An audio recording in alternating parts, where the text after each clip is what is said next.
Hey, what's up everyone? My name is Nicholas Corcel, and you're watching The Literary Nomad. Today, we are going to be talking, yet again, about 2666 by Roberto Bolaño.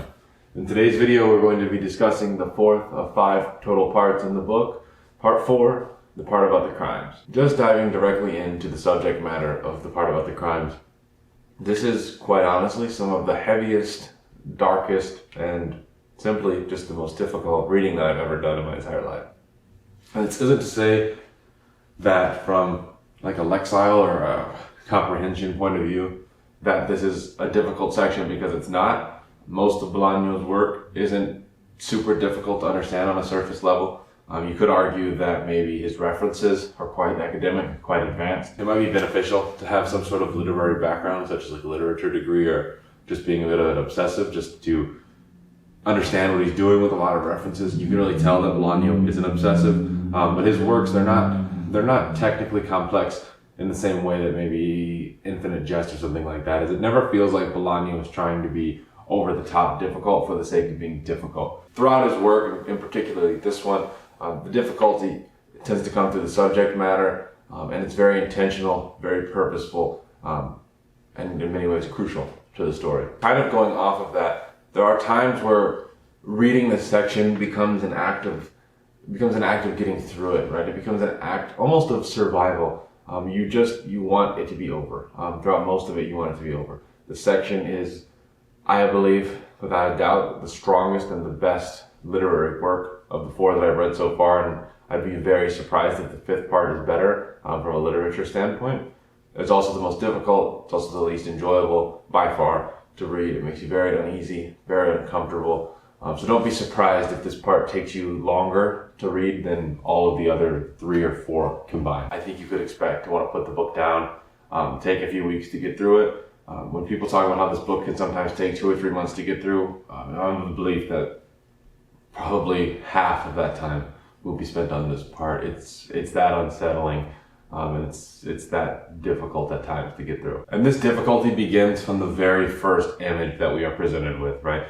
As soon as we begin the book, we see a decomposing corpse of a very young girl. I think she's 13 or 14. And that immediately sets the tone. We get this very, not sinister. I think it's the opposite of sinister is what makes it so gruesome. The writing isn't over the top grotesque, in the sense that it doesn't feel like quote unquote violence porn.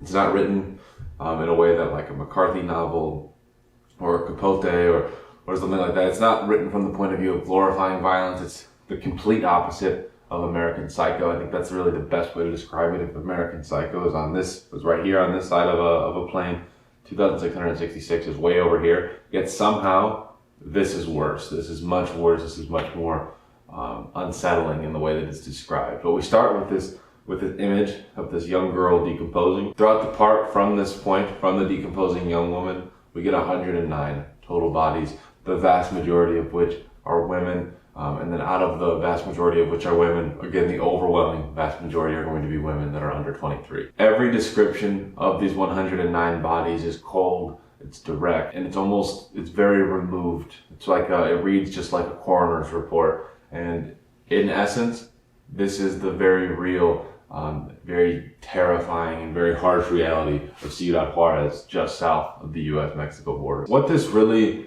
unique way of storytelling and this unique way of describing violence does is, as the violence builds up, as literally the bodies of these young women pile up, as you see, some are decomposing, some are dissected, some are dismembered, some have been victims of sexual assault, some have not, some are domestic disputes.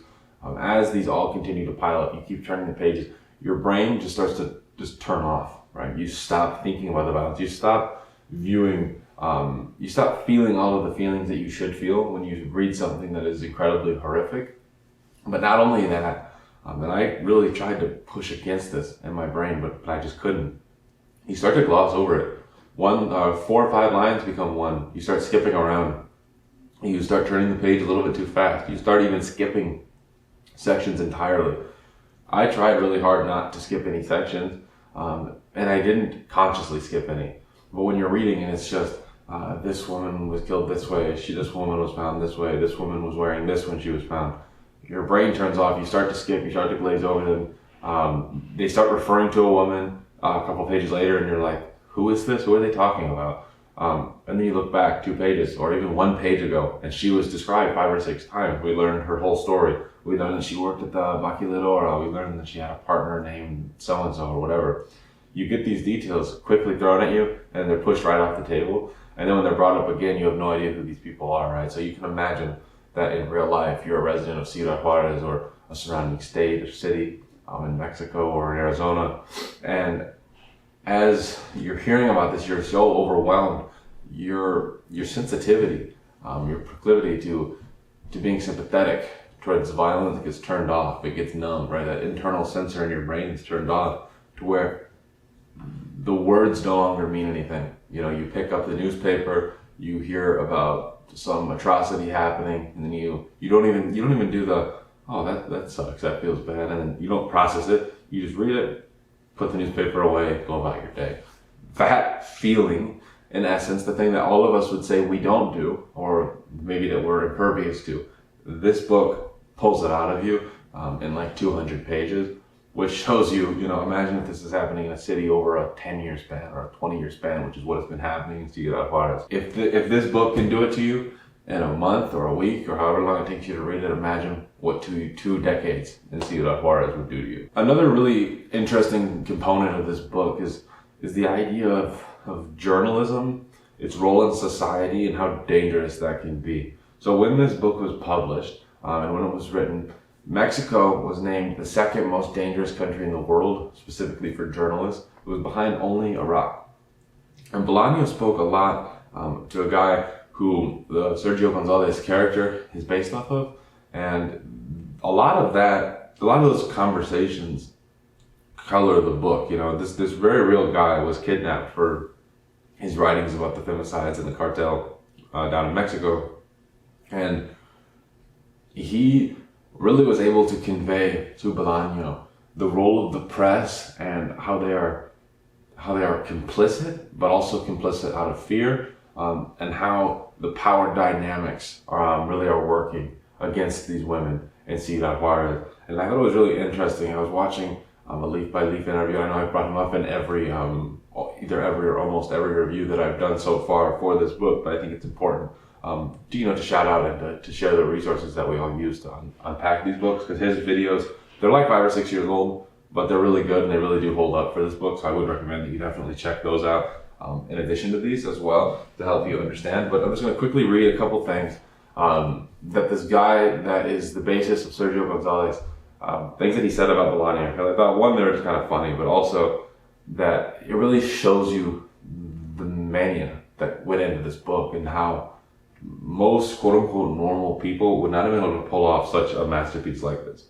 And so when he was talking or asked about Bolaño, he said 2 things consistently. The first was that Bolaño read everything. There was nothing that he could bring up that Bolaño hadn't read. Now we know that about fiction, right? Because Bolaño makes so many references to fiction throughout his books. It's very clear that he reads every book that's major, underground, anything. It sounds like he read ferociously, and he also read a lot of critical responses because he has a lot of interesting opinions on critics and academics. But also, this guy talks about how Bolaño read a lot of nonfiction. He would read newspapers, he would read little documents that would talk about Ciudad Juárez, the cartel, all of these issues that are facing Latin America. He believes that a lot of that can maybe come together and present some of Bolaño's nihilistic or fatalist viewpoints on Latin America as a whole, particularly of Ciudad Juárez. I think in many ways Bolaño viewed Ciudad Juárez as the future of Latin America, as the inevitability of the American continent as a whole. And of course that's super dark, but I think if you spend a lot of time thinking about Ciudad Juárez, it's hard not to come up with a lot of really dark conclusions about the world around it. But then the other thing, which I thought was just kind of funny, was that he said that Bolaño was completely insane. That his ambitions, his drive, his determination was unmatched, but also a little bit unhinged, and that played a large role rather in this project coming together. The final thing I really want to talk about specifically with this section is how in many ways it is just a character study on misogyny, and it makes us think about how in a misogynistic society value is not placed on the life of women in a city where femicides have honestly taken over, have become the biggest issue, not only in the city, but in the country, some would argue.